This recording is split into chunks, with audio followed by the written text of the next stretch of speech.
My business collapsed and I lost my house overnight. I went to my son's place hoping to stay for a few days. He said, "Dad, my wife isn't comfortable having you here." That night I slept in my car. The next morning a butler called me. He said his employer, a dying billionaire, had requested to see me before signing his will. "I'm glad to have you here. Follow my story until the end and comment the city you're watching from so I can see how far my story has reached." I never imagined that at 62 years old, I would be sitting in my car in a McDonald's parking lot trying to figure out where I was going to sleep that night. The smell of French fries mixed with the musty odor of my old Honda, and I couldn't help but laugh bitterly at the irony. 3 months ago, I had an office on the 15th floor of a downtown building. Now I was counting the 7.38 in my wallet, wondering if that would be enough for a cup of coffee and maybe a burger. The collapse happened so fast, I still can't fully process it. 35 years building Hartwell construction from nothing, and it all disappeared in a matter of weeks. The lawsuit from the Morrison project was the final nail in the coffin. When their foundation cracked due to soil issues, we couldn't have predicted they came after us with everything they had. My insurance company found a technicality to deny coverage. And suddenly, I was facing a $2 million judgment I couldn't pay. I lost the business first, then the house. The bank didn't care about my decades of perfect payment history. Numbers on a spreadsheet don't have feelings, and mine were all in the red. I managed to salvage a few thousand from the sale of my tools and equipment, but that money went fast. Rent, food, gas, the basic necessities that I'd taken for granted for so long. That's how I ended up at Michael's door on a Tuesday afternoon, holding a single suitcase and what remained of my pride. My son lived in a beautiful colonial house. In the suburbs, the kind of place I dreamed of buying when he was little. His wife Sarah had expensive taste, and it showed in every perfectly arranged detail of their home. "Dad?" Michael opened the door looking surprised even though I'd called ahead. "I thought you were coming this weekend." "Plans changed," I said, trying to keep my voice steady. "Is now a bad time?" Before he could answer, Sarah appeared behind him. I'd never been her favorite person, but the look she gave me that day was different. It wasn't just dislike. It was something closer to disgust. "Walter." She said my name sounding like a burden in her mouth. "Michael told me about your situation." I shifted the suitcase to my other hand. "I was hoping I could stay for a few days just until I get back on my feet. I won't be any trouble." Sarah crossed her arms and I noticed Michael's posture change immediately. He'd always been a good kid, but somewhere along the way, he'd learned to read his wife's moods like weather patterns. The thing is, Sarah continued, her voice taking on that particular tone women use when they're about to deliver bad news wrapped in false concern. "We have the Hendersons coming to stay this weekend, and you know how small our guest room is." I looked at Michael, waiting for him to say something, anything. We both knew the Hendersons lived 20 minutes away and had never stayed overnight in their lives. "Maybe there's a motel nearby?" Michael said, finally not meeting my eyes. "Something temporary until you figure things out." Standing there on their doorstep, I felt something break inside me that had nothing to do with money or houses. This was my son, the boy I'd taught to ride a bike, helped with homework, cheered for at every baseball game, the man I'd put through college, even when it meant taking on extra debt. "I see," I said quietly. Sarah's expression softened just enough to look sympathetic. "It's not that we don't want to help Walter. It's just that this is such a difficult time for everyone. Michael's been so stressed about work, and I'm dealing with my mother's health issues. We barely have the emotional bandwidth to handle our own problems." Emotional bandwidth. I wondered when caring for family became something that required bandwidth, like an internet connection. Of course I said I understand. But I didn't understand. I didn't understand how the same woman who'd called me every time she needed help moving furniture or wanted someone to watch their dog during vacation trips could suddenly find me too much of a burden for a few nights on their couch. There's a Hampton Inn from here, Michael said, finally looking at me directly. It's not too expensive. $95 a night. I checked their website on my phone before coming over. 3 nights would wipe out most of what I had left. That sounds perfect, I lied. Sarah brightened immediately the way people do, when an uncomfortable situation resolves itself in their favor. And once you're settled somewhere permanent, we'd love to have you over for dinner. Maybe next month. Next month, when the inconvenience of my presence would be limited to a few hours and a home-cooked meal. I hugged Michael goodbye, and for a moment he held on a little longer than usual. I thought maybe he was going to change his mind. Invite me in. Tell Sarah that his father needed help. And that was that. Instead, he patted my back and said, "Take care of yourself, Dad." Walking back to my car, I heard their front door close with a soft click that sounded final. I sat in their driveway for a few minutes watching their house. The lawn was perfectly manicured, the flower beds arranged with magazine precision. Through the living room window, I could see Sarah moving around, probably already forgetting I'd been there. The Hampton Inn was full, so was the Holiday Inn Express and the 2 budget motel I tried after that. Apparently there was some kind of conference in town, and every room was booked. By 8 nausea, I was parked behind a 24-hour diner, trying to figure out how to sleep in a Honda Civic without looking like a homeless person. The irony wasn't lost on me. I'd spent my entire career building homes for other people, and now I couldn't find a place to sleep. That's when my phone rang. The number on my phone wasn't one I recognized. After the day I'd had, part of me wanted to let it go to voicemail, but desperation makes you answer calls you might otherwise ignore. Walter Hartwell. The voice was formal, precise, with just a hint of an accent I couldn't place. Speaking? My name is Edmund Blackwood. I'm calling on behalf of my employer, Mr. Harrison Blackwell. He would very much like to meet with you tomorrow morning if you're available. I shifted in the driver's seat, trying to get comfortable against the Honda's worn upholstery. I'm sorry, who? Harrison Blackwell Edmund repeated patiently. He's requested a meeting with you at 10 Euro tomorrow morning. It's quite urgent, I'm afraid. The name meant nothing to me. In 35 years of construction work, you meet a lot of people, but Harrison Blackwell wasn't ringing any bells. I think you might have the wrong Walter Hartwell, I said. I don't know anyone by that name. There was a pause. Then, the sound of papers rustling. Walter James Hartwell, born March 15, 1962, previously owner of Hartwell Construction. My stomach tightened. How do you know about my business, Mr. Blackwell has been quite specific about wanting to meet with you. He's not in the best of health, and time is rather precious. I looked around the empty parking lot. A few hours ago, I'd been turned away by my own son.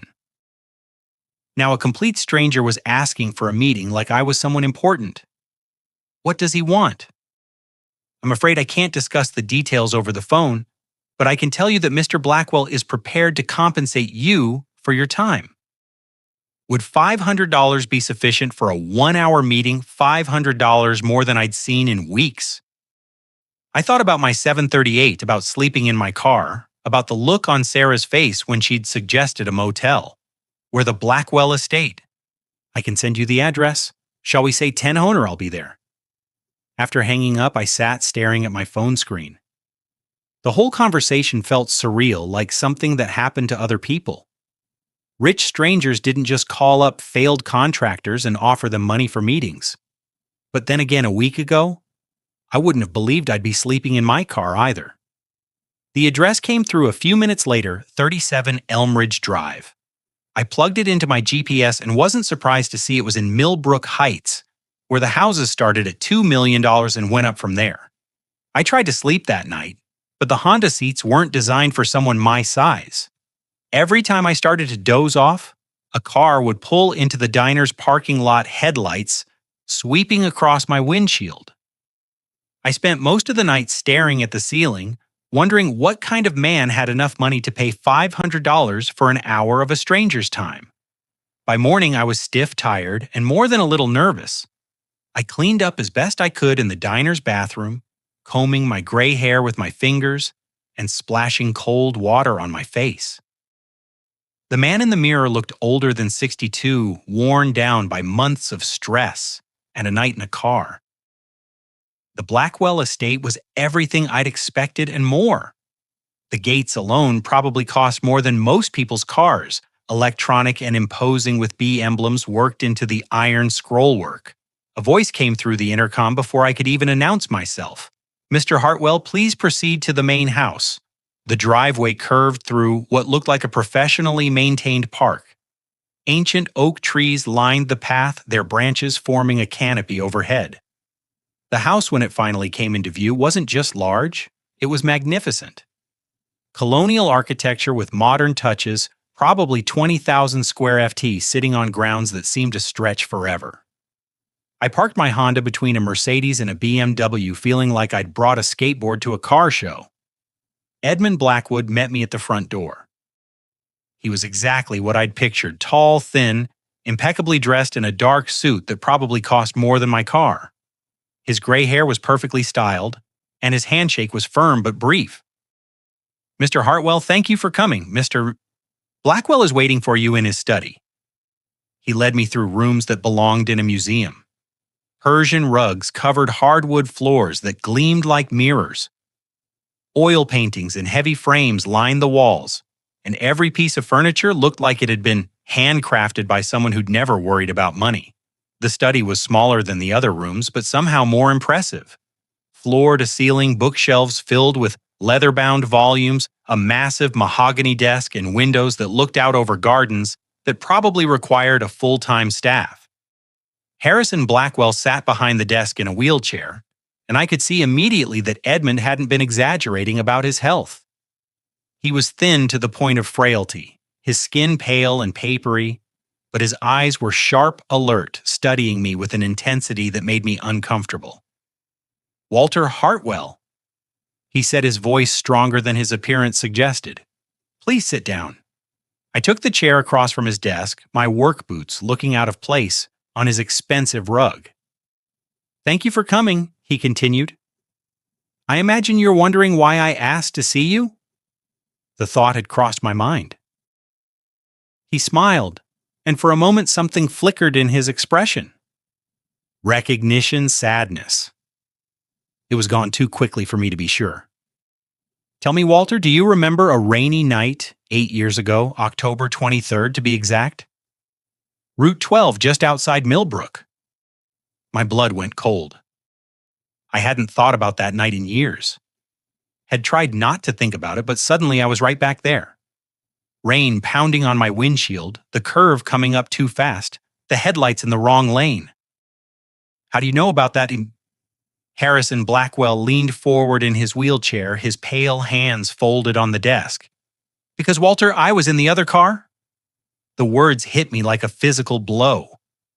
I gripped the arms of the chair, my heart pounding, as that night came flooding back in vivid detail. The rain, the screech of brakes, the sickening sound of metal against metal.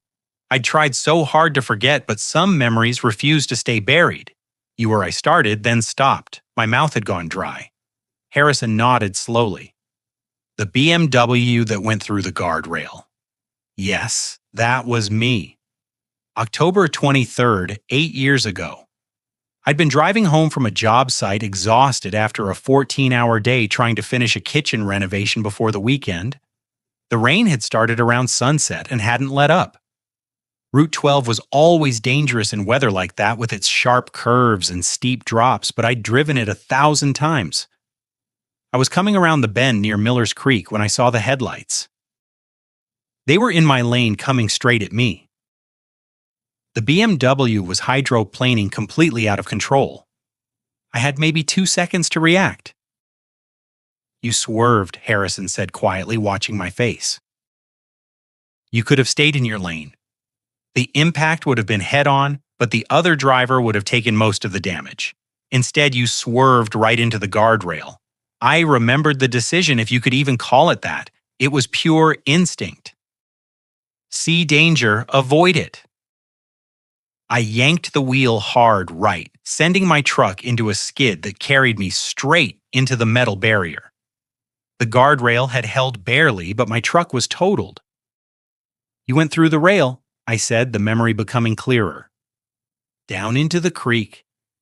20 feet down, Harrison confirmed. The car landed upside down in 3 feet of water. The impact knocked me unconscious. I closed my eyes, seeing it again. After my truck had come to a stop, I'd sat there for a moment, dazed, checking to see if anything was broken. That's when I'd heard the splash from below, seen the headlights pointing up through the rain. You climbed down, Harrison continued. The embankment was muddy steep. You fell at least twice, I'm told. By the time you reached my car, it was filling with water. The details were coming back now, sharp and clear. The BMW had been crumpled like a tin can driver's side down in the creek. Water was pouring in through the broken windows. I'd waded in, soaking myself to the waist. Freezing October water. The door was jammed, I said softly. You broke the passenger window with a rock, cut your hands doing it. Then you pulled me out through the opening. I remembered that part vividly. Harrison had been unconscious, a dead weight, blood running from a gash on his forehead. Getting him through that window and up the embankment had been one of the hardest things I'd ever done physically. By the time I dragged him to the road, my back was screaming and my hands were torn up from the broken glass. The ambulance came. Harrison said, You rode with me to the hospital, stayed until my wife arrived. The doctor said, if I'd been in that water for another few minutes. He didn't finish the sentence, he didn't need to. You saved my life, Walter. I shifted uncomfortably in the chair. Anyone would have done the same thing. Harrison's laugh was bitter. Would they? The police report said 3 other cars passed the scene before you arrived. 3 people who saw my headlights in the creek and kept driving. I hadn't known that. After that night, I'd tried to put the whole thing behind me. My insurance had covered the truck. I'd been unhurt except for some cuts and bruises, and I'd gone back to work the next Monday like nothing had happened. Why didn't you ever contact me? Harrison asked. After that night, you never called, never came by the hospital. I thought about how to explain it. It wasn't my business. You were alive, that's what mattered. I figured you had your own life to get back to. My own life? Harrison repeated. And there was something in his voice I couldn't identify. Do you know what I was doing that night, Walter? Why I was driving in weather like that? I shook my head. I was running away from my wife, from my business, from everything. I just found out that my company was about to be investigated for fraud, environmental violations that could have sent me to prison for 20 years. I was scared, panicked, and I was driving to the airport to catch the first flight out of the country. The room fell silent except for the ticking of an antique clock on the mantelpiece. The accident changed everything, Harrison continued. While I was recovering, my lawyers found a way to clean up the mess. The investigation went away. The charges were dropped. By the time I was back on my feet, I had a second chance. He reached into his desk drawer and pulled out a thick manila folder. I built this empire because of that night, Walter. Because you gave me the chance to make things right. Blackwell Industries is worth $800 million today. I own real estate in 12 states, manufacturing facilities in 6 countries. All of it exists because you pulled me out of that creek. My head was spinning. I don't understand why you're telling me this. Harrison opened the folder and spread several documents across his desk. Because I'm dying, Walter. Pancreatic cancer, though, by doctors, give me 2 months, maybe 3. And before I go, I need to settle my debts. He pushed one of the documents toward me. It was covered in legal language I didn't understand, but I could make out enough to see dollar amounts with a lot of zeros. This is my will, Harrison said. As of yesterday, you are the sole beneficiary of my estate. I stared at the paper, the words not making sense. What? Everything, Walter? The house, the business, the investments, all of it goes to you. I struggled to find words. That's impossible. You have a family, children. Harrison's expression darkened. I have a son who hasn't spoken to me in 5 years. He's waiting for me to die so he can inherit enough money to support his gambling addiction and his third wife's shopping habits. I have a daughter who calls me twice a year on my birthday and Christmas, and only to ask for money. Neither of them was in that creek 8 years ago. I pushed the document back toward him. I can't accept this. You don't have a choice. It's already done. The papers are filed. The lawyers have been paid. When I die, everything becomes yours. But why? I appreciate the gesture, but what happened that night? It was just human decency. It doesn't deserve this. Harrison leaned back in his wheelchair, studying me with those sharp eyes. Do you know what you did after you pulled me out of that water, Walter? You gave me your jacket. You were soaking wet, shivering. Your hands were bleeding. And you gave me your jacket to keep me warm. Then you sat with me in the rain until help arrived. You held my head to keep the water out of my mouth. I had forgotten about the jacket. You didn't know who I was. For all you knew, I was some drunk who'd nearly killed you. But you treated me like I mattered, like my life had value. Do you have any idea how rare that is anyone would have? No, Harrison interrupted firmly. Anyone wouldn't have. Most people would have called 911 and driven away. You stayed. You cared. And in 30 years of business dealing with thousands of people, you're the only person who ever showed me genuine kindness without wanting something in return. He pulled out another document, this one shorter and simpler. This is a letter I wrote to you 3 years ago after my first cancer diagnosis. I've rewritten it dozens of times, but I could never bring myself to send it. I kept thinking I'd have more time, that maybe I'd find a way to repay you that didn't feel so dramatic. Mr. Blackwell, I really can't, Harrison. And yes, you can. You will. His voice carried the authority of a man used to having his orders followed. Because whether you like it or not, Walter, you're about to become a very wealthy man. I sat there staring at the documents, my mind reeling. This morning I'd woken up in my car with $7 to my name. Now this stranger was telling me I was going to inherit hundreds of millions of dollars. There's something else, Harrison said, his voice softer now. Something you need to know before you make any decisions about your family. He reached for a thick file folder I hadn't noticed before, one with my name written on the tab in neat handwriting. I've been keeping track of you, Walter. Not in a creepy way, he added quickly, seeing my expression. But I wanted to know how you were doing, whether you were happy, successful, if you needed anything. I hired a private investigator to do periodic checks. My stomach clenched. What kind of checks? The last report came in 2 weeks ago.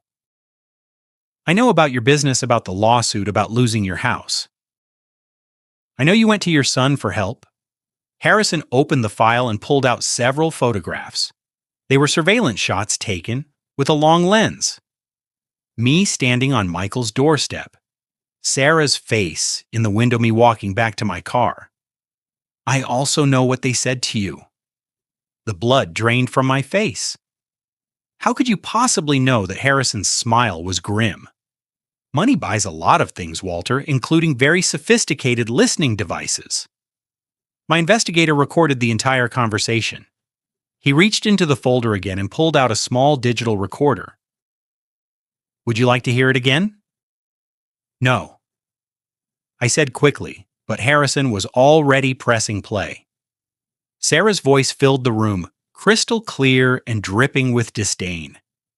It's not that we don't want to help, Walter. It's just that this is such a difficult time for everyone. Michael's been so stressed about work, and I'm dealing with my mother's health issues. We barely have the emotional bandwidth to handle our own problems. Then, Michael's voice weak and apologetic. Maybe there's a motel nearby, something temporary until you figure things out. Hearing it again was worse than living it the first time. The casual cruelty, the complete lack of empathy. These were people who'd called me when they needed help moving, when they wanted someone to watch their dog, when they needed a cosigner for their first mortgage. Harrison clicked off the recorder. There's more, if you'd like to hear it. Conversations they had after you left about how relieved they were that you didn't push harder, about how they'd been dreading this day for months, knowing eventually you'd come asking for help. I felt sick. Why are you showing me this? Because you need to understand who these people really are before you make any decisions about your future. And because there's something else you should know. He pulled out another document. This one with Michael's name at the top. Your son owes $43,000 in credit card debt. His wife has a shopping addiction that they've been hiding for years. Their mortgage is underwater and they're 3 months behind on payments. My head was spinning. How do you know all this? Credit reports, bank records, public filings? It's amazing what money can buy in terms of information. Harrison's expression was grim. They're facing foreclosure, Walter. Within 6 months, they'll lose their house. But Michael said business was good. He got that promotion last year. The promotion came with a salary increase of $8,000 annually. Sarah's spending increased by $30,000 that same year. Harrison showed me a spreadsheet covered in numbers. She spends more on clothes in a month than most people make. I stared at the papers trying to process what I was seeing. They're broke. Worse than broke, they're drowning, and they know it. Then why wouldn't they help me if they understood what it was like to struggle? Harrison's laugh was bitter. Because admitting they had financial problems would have meant admitting Sarah was wrong and Sarah is never wrong. It was easier to paint you as the irresponsible one, the father who should have planned better. The room felt like it was closing in on me. Everything I thought I knew about my son's life was a lie. The beautiful house, the expensive cars, the perfect suburban existence, it was all built on debt and denial. There's more, Harrison said gently. Conversations between your son and his wife about you, about your financial situation. He pressed play on the recorder again. He's probably expecting us to bail him out, Sarah's voice said. I mean, that's what parents are for, right? To clean up their children's messes. Dad's not my child, Michael replied. But his voice was uncertain. Might as well be. He's always been impractical. Who starts a construction business without planning for economic downturns? It's like he never learned how to be a real adult. Michael's voice again. Maybe we could help him with a small loan. With what money, Michael? We can barely cover our own expenses. Besides, he made his choices. He had 35 years to save for retirement to build a safety net. It's not our fault he didn't, but he's my father and I'm your wife. Your primary responsibility is to me and our future children, not to some old man who couldn't manage his own life properly. The recording stopped. I sat there in silence, feeling like I'd been punched in the stomach. Future children. They'd been talking about having kids while simultaneously discussing how I was too much of a burden to help. How long have you had this? I asked. The recording, 2 days. My investigator sent it right after it happened. Harrison leaned forward in his wheelchair. Walter, I want you to understand something. Your son didn't refuse to help you because he couldn't. He refused because she told him to, and he chose her opinion over his father's welfare. I thought about Michael as a little boy. How he used to follow me around job sites wearing a tiny hard hat I'd bought him. How he beamed with pride when I taught him to use a level. How he'd called my work building dreams. When had that admiration turned into resentment? She's been working on him for years? Harrison continued apparently reading my thoughts. I have recordings going back 8 months. Little comments about how you're too dependent, too emotional, how successful men don't let family drama interfere with their goals. He used to call me every Sunday, I said quietly. When did that stop? Harrison consulted the file. 14 months ago, right around the time Sarah started her campaign to help Michael establish healthy boundaries with toxic family members. Toxic. My own son thought I was toxic. She's very good at it. Harrison said manipulation. I mean, it's subtle, gradual. She never directly said he shouldn't help you. She just made him feel guilty for wanting to. Made him think that caring about his father was a sign of weakness. I buried my face in my hands.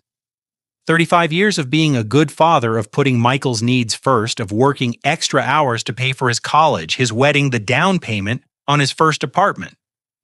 All of it erased by a woman who saw me as competition for her husband's loyalty. Why are you telling me this? I asked. I mean, I appreciate the money, the will, but why the investigation? Why dig into my family's dirty laundry? Harrison was quiet for a long moment. Because 8 years ago, you showed me what real character looks like.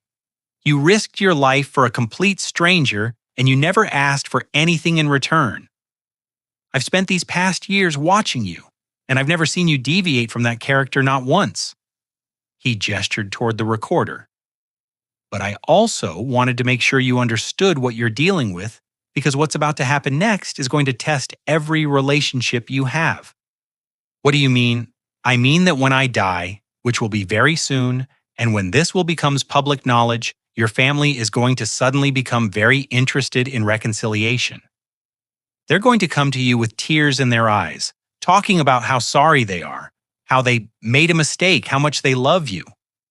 I felt a chill run down my spine. Sarah will probably even suggest that her behavior was caused by stress, by worry about Michael's job security. She'll make herself the victim of circumstances beyond her control.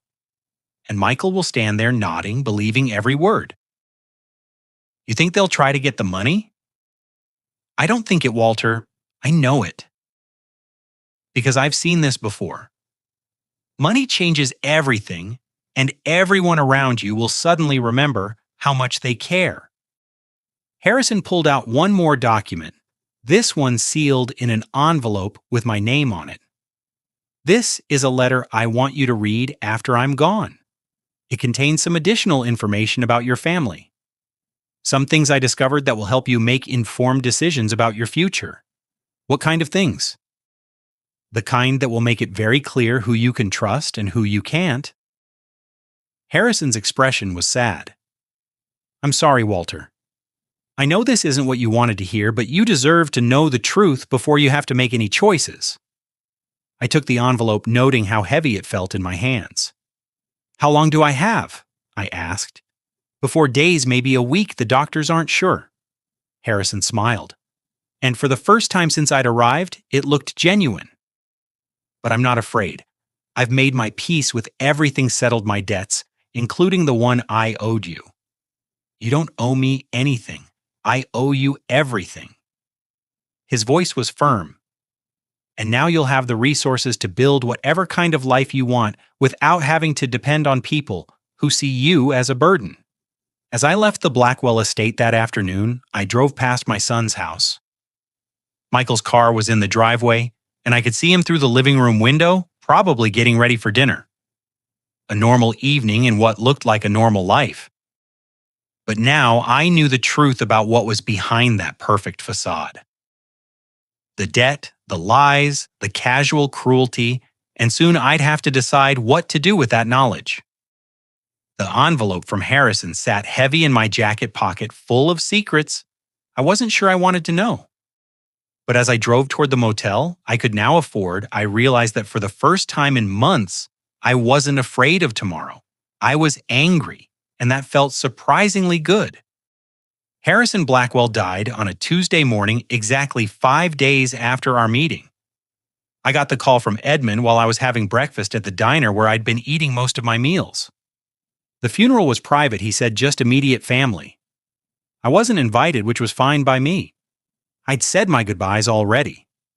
The will reading was scheduled for the following Friday. Edmund had insisted I attend, even though I already knew what it contained.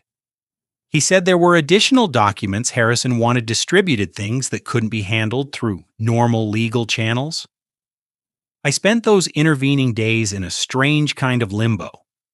I'd upgraded from sleeping in my car to a decent motel room, but I didn't dare make any major plans. Part of me still couldn't believe this was real. Maybe Harrison had changed his mind at the last minute. Maybe his family would contest the will. Maybe I'd wake up tomorrow and find out it had all been some elaborate mistake. But Friday morning came and Edmund called to confirm the appointment. The law offices of Peyton Hayes and Associates occupied 3 floors of a downtown building that screamed old money, the kind of place where the furniture was older than most people and the secretary spoke in hushed, reverent tones. I arrived 15 minutes early wearing the only decent suit I owned. It was 5 years old and didn't fit quite right anymore, but it was clean and pressed. The receptionist directed me to a conference room on the 20th floor, where floor-to-ceiling windows offered a view of the city that probably cost more per square foot than most people's entire apartments. I wasn't alone. Harrison's son Richard sat at one end of the massive mahogany table looking like he'd rather be anywhere else. He was younger than I'd expected, maybe 35, with his father's sharp eyes, but none of his presence. His suit probably cost more than my car, and his watch caught the light in a way that suggested serious money. His sister Amanda sat across from him, checking her phone with the bored expression of someone who considered this whole proceeding a waste of her time. She was beautiful in the way that money makes possible. Perfect hair, perfect makeup, clothes that fit like they'd been made specifically for her body. Neither of them acknowledged my presence when I walked in.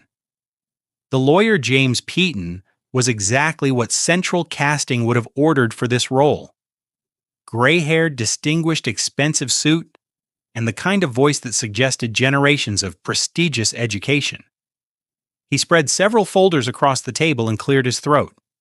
We're here today for the reading of the last will and testament of Harrison Maxwell Blackwell. He began his tone formal and impersonal. As you all know, Mr. Blackwell made some significant changes to his estate planning in the weeks before his death. Richard leaned forward. How significant? Peyton consulted his notes. The previous will, dated 3 years ago, left the bulk of the estate divided equally between his 2 children. The new will, executed 2 weeks ago, supersedes that document entirely. Amanda looked up from her phone for the first time. What do you mean supersedes? I mean, Miss Blackwell, that the new will contains very different provisions. Peyton opened the first folder and began reading in that measured legal tone that somehow managed to drain all emotion from even the most shocking statements. To my son Richard, who has spent the last 5 years waiting for me to die so he can inherit enough money to support his gambling debts and his wife's spending habits, I leave the sum of $100,000. This should be sufficient to pay for rehabilitation programs should he choose to address his addictions. Richard's face went white. What the hell is this? Peyton continued reading without pause. To my daughter Amanda, who has called me exactly 16 times in the past 5 years, each time to request money for various personal expenditures, I leave the sum of $100,000. Perhaps this will purchase enough designer handbags to fill the emptiness that material possessions clearly haven't filled so far. Amanda shot to her feet. This is insane. He can't do this. I assure you, Miss Blackwell, your father was of sound mind when he executed this document. There are medical evaluations to confirm his mental competency. Then who gets everything else? Richard demanded. Patton turned to me. The remainder of Mr. Harrison Blackwell's estate, valued at approximately $786 million, including all business interests, real property investments, and personal effects, is left to Walter James Hartwell. The silence that followed was so complete, I could hear the air conditioning humming through the vents. Richard and Amanda both stared at me like I'd just materialized out of thin air. "Who the hell is Walter Hartwell?" Amanda finally asked. Peyton consulted his notes again. "According to the documentation provided by your father, Mr. Hartwell saved his life 8 years ago in an automobile accident. The will specifically states that Mr. Hartwell is the only person who ever showed me genuine kindness without expecting anything in return." Richard's chair scraped against the floor as he pushed back from the table. "This is insane. Our father leaves nearly $800 million to some random stranger because of a car accident." "Not random," I said quietly. It was the first time I'd spoken since entering the room. "I pulled your father out of a creek after his car went through a guardrail. He would have drowned if I hadn't been there." Amanda rounded on me. "So what? You did what any decent person would do, and now you think you deserve our inheritance." "I didn't ask for this," I said. "I didn't even know who your father was until a week ago," Richard snapped. "Nobody gives away that kind of money to a stranger. What's your angle? What did you do to manipulate him?" Before I could answer, Peyton cleared his throat again. "There are additional documents your father asked me to distribute." He handed me a sealed envelope with my name on it, then gave similar envelopes to Richard and Amanda. He requested that these be opened and read aloud in everyone's presence.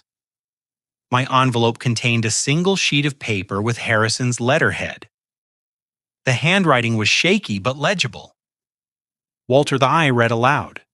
"If you're reading this, then Richard and Amanda have just learned that their years of indifference and greed have finally caught up with them.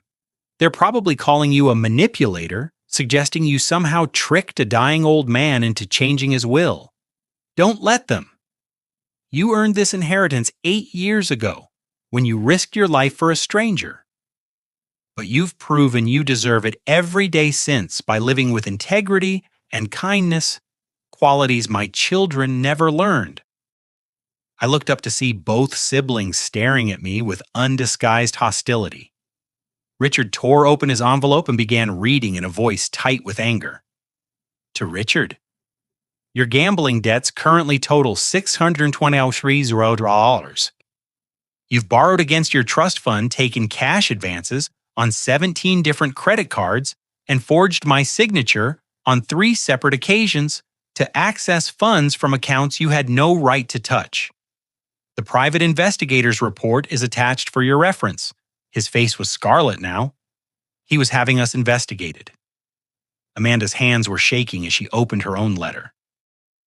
To Amanda, "In the past 3 years, you've spent over $400,000 on clothes, jewelry, and cosmetic procedures while claiming to be a struggling artist. You've never sold a single painting, never held a job for more than 2 months, and you've been living off money you've been stealing from the household account for years. The documentation is attached." She crumpled the letter in her fist. "This is harassment. This is character assassination?" "This is truth," Peyton said calmly. "Your father was very thorough in his documentation." Richard turned to me, his face twisted with rage. "You did this. You poisoned him against us." "I met your father exactly once before he died," I said. "Last week." "Then how did he know about our—" Richard stopped himself, apparently realizing that finishing that sentence would be an admission. "Your father hired private investigators," Peyton explained. "He wanted to understand who he was leaving his money to. That included investigating his own children." Amanda was crying now, but they were angry tears, not sad ones. "He was our father. How could he humiliate us like this?" "Maybe," I said quietly, "and he was hoping you'd prove him wrong." The meeting continued for another hour, covering the technical details of the inheritance, the transfer of assets, the legal procedures that would need to be followed.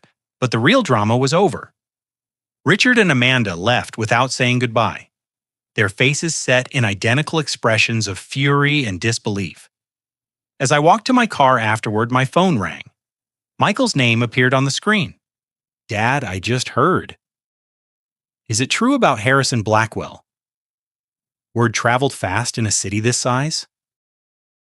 I wondered who had called him, how the news had already spread. It's true. Jesus, Dad, 700 million, that's incredible. There was something in his voice I'd never heard before. Not excitement exactly, more like calculation. Yeah, I said. It's incredible. Listen, Sarah and I were talking, and we feel terrible about the other day. We were stressed, overwhelmed, and we said some things we didn't mean. We'd love to have you over for dinner tomorrow night to celebrate and to apologize. I sat in my car outside the law office, looking up at the building where I just inherited more money than I could spend in 10 lifetimes. 24 hours ago, these same people had told me they didn't have the emotional bandwidth to help their homeless father. Now they wanted to celebrate. That's very generous. I said, let me think about it. Of course. Take your time. We'll be here whenever you're ready. After hanging up, I drove to the cemetery where my wife was buried. Margaret had been gone for 12 years now. Cancer taking her just 2 years before. The accident that had changed everything. I sat by her headstone and told her about Harrison, about the inheritance, about our son's sudden change of heart. What should I do, Maggie? I asked the granite marker. You always knew what was right. The wind rustled through the oak trees overhead, but it didn't sound like an answer. It just sounded like wind. That night I opened the sealed envelope Harrison had given me during our meeting, the one with additional information about my family. Inside were photographs, bank records, and a transcript of a conversation between Michael and Sarah from just 3 days ago. If he really does inherit all that money, Sarah's voice said on the recording, we need to make sure we're back in his good graces. I've been thinking about how to handle this. Handle what?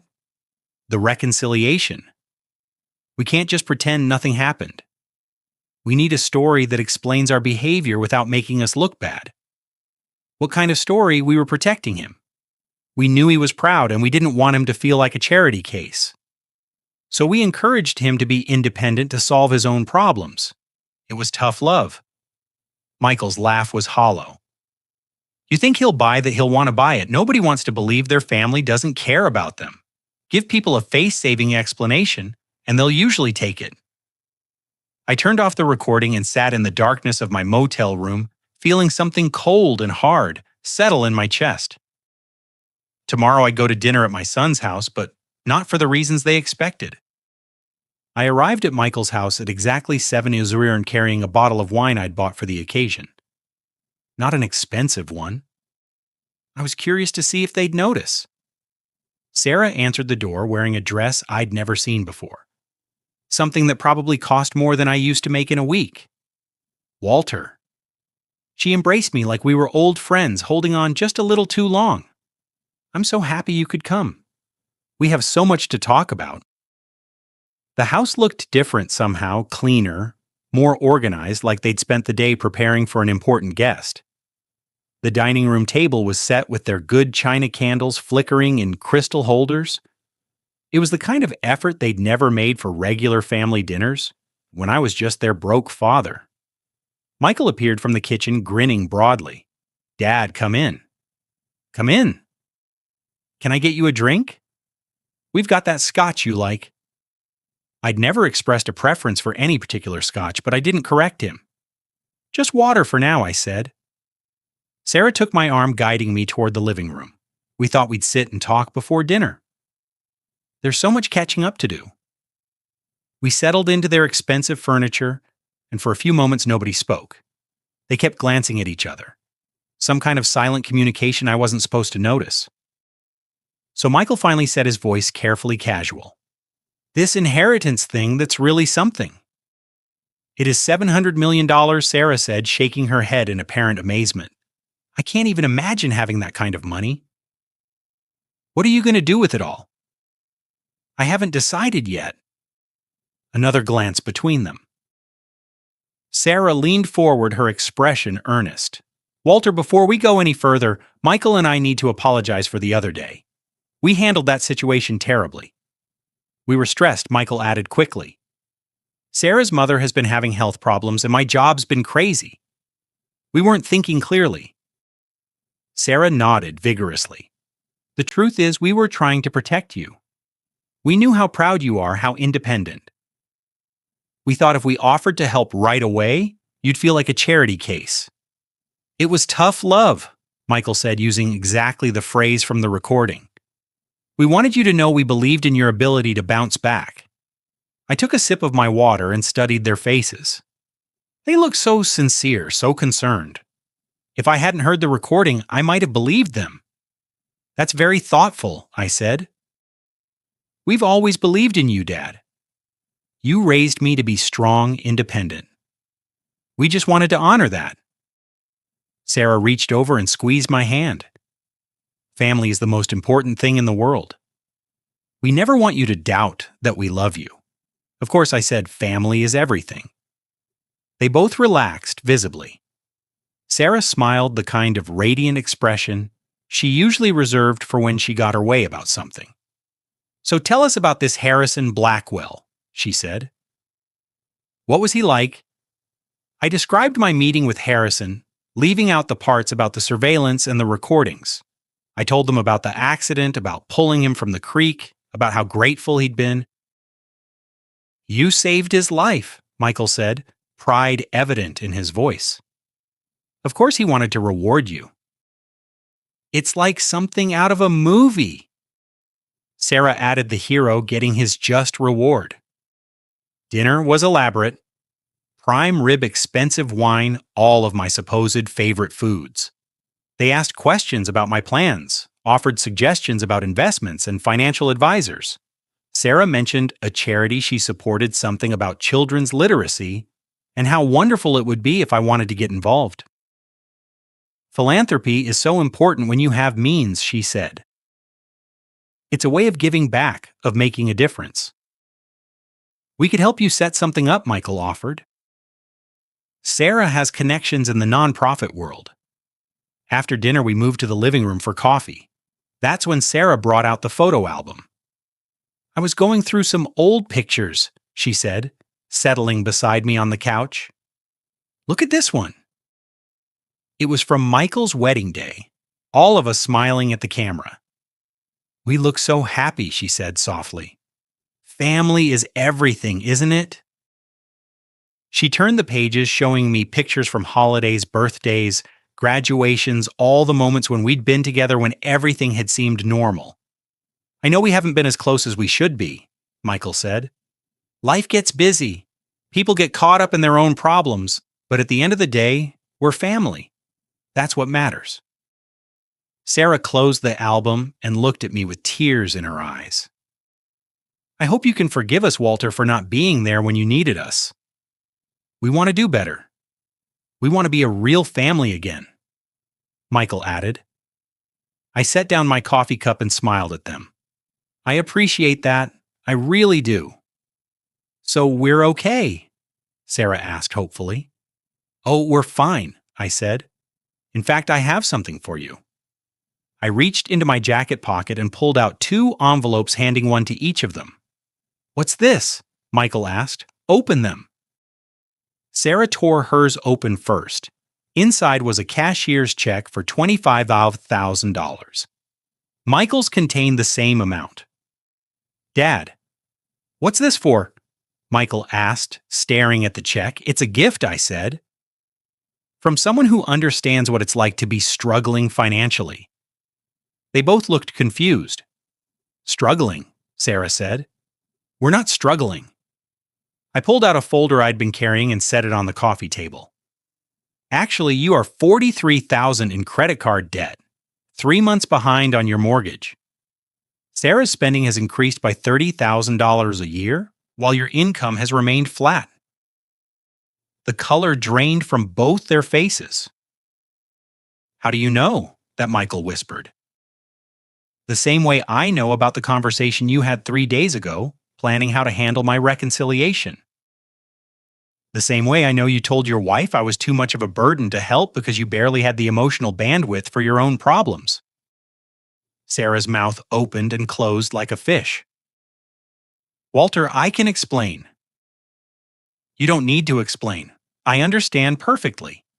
You thought I was a failure, a burden, someone whose problems were too inconvenient to deal with?